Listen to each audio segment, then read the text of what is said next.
বন্দেগী করলে জিন্দিগি সুন্দর হবে, বন্দেগী না করলে জিন্দিগি বরবাদ হবে।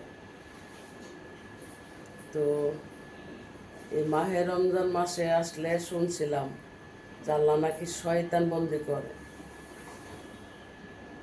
আর আমাদের দেশের দর্শনের হার দীক্ষা মাহে রমজান উপলক্ষে নারীরা শিশুরা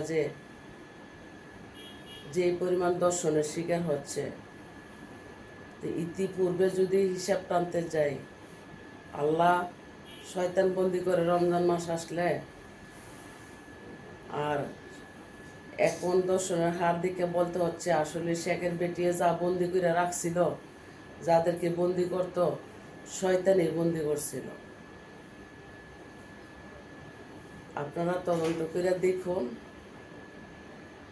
আগেও কারা কারা দর্শনকারী ছিল, সেই দর্শনকারীরা ছাড় পাইয়া এখন কিভাবে দর্শন করা আরম্ভ করছে। গত পরশু দেখলাম চট্টগ্রামতে 5 জন বের করে নিল,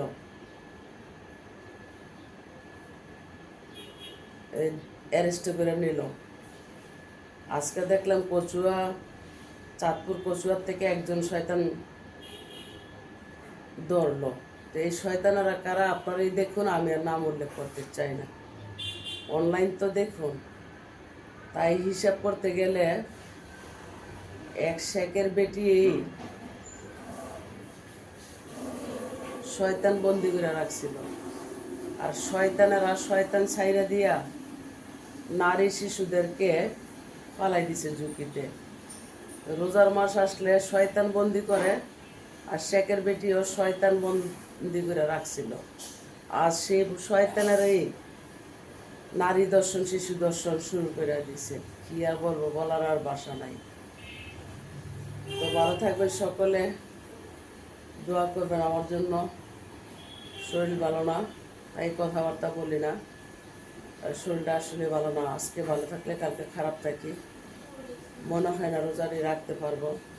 গতকালকার থেকে বুকটা ব্যথা করতেছে, দুপুরের ওষুধ আছে একটা, এটা রাতে খাইতাম, বুক ব্যথা